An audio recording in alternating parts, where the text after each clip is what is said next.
Well, the saying one man's trash is another man's treasure has never been so true since 3 former BYU students ground up an old idea for fertilizer. Yeah, now composting is nothing new, but this business model is. It was so unique, it put all 3 of these guys on the cover of Inc. magazine. Fields Mosley here with more on their story tonight. Fields? Yeah, we're talking about dirt tonight, and we're talking really good dirt, the kind that makes your plants grow. These guys came up with the idea after going to an all-you-can-eat buffet in Provo.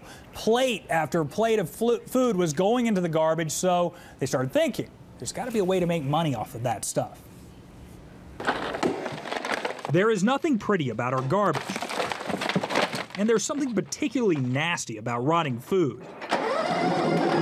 But it turns out, if you grind it up and dry it out, you can see the steam coming off of it. It is great for growing more food. But composting really has turned into a waste management solution. Dan Blake is the CEO of EcoScraps. He and 2 of his BYU classmates started the company after contemplating how much food restaurants and grocery stores throw away. So we went to just about every restaurant that you could think of: Kneaders, Zupas, Olive Garden, Sizzler, Denny's. They composted what they found in garbage cans with mixed results. You could plant a plant in it and literally just watch the plant wilt and die. But it didn't take long to arrive at a formula: ground vegetables and fruits mixed with wood shavings. And it takes, roughly about 3 weeks before it's finished and it's made it to the other side of the room. If these rotting fruits and vegetables weren't coming here, they'd be on their way to the landfill.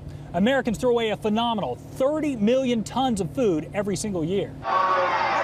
It's enough to fill the BYU football stadium once every 3 days with nothing but food. There are dozens of grocery stores and food preparers on board. The sales pitch is pretty simple. EcoScraps hauls away spoiling food for less than a waste company, helping the grocer. And their raw materials are almost free. Fresh market grocery stores have to throw away some fruits and vegetables. But to sweeten this deal, they also sell EcoScraps compost and potting soil. If our customers come in here, they don't buy a tomato, we take it away, we turn it into compost. They might come back and buy that tomato a few weeks later. Barely a year out of the gate, EcoScraps is looking at profits. Right now we're on track to do about $1.5 million. But there have been countless difficulties, from cash flow to employees. All sorts of things can go wrong with all of our equipment. And after increasing publicity about their business, perhaps the greatest challenge will be managing expansion and keeping ahead of the competition. Probably the hardest thing is realizing that we can't say yes to every opportunity right now.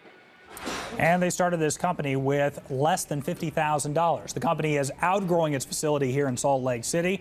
They also have another facility in Arizona and have plans to expand to Colorado and Oregon before the end of this year. Mark and Shauna, back to you. Incredible. Is it a moneymaker? Is it a money? Well, $1.5 million in revenue coming in. Of course, they're reinvesting all of that into the business. And where can you buy this? Is it all over the place in Utah? It's in Costco's, it's in fresh markets, and some of the local gardening stores as well. Why didn't I think of that? That's what you always say. When you hear a story like this, that's what everybody says. We see garbage, we throw away our garbage all the time. Why couldn't we do something with that? All right, Good Fields, for thank them. you.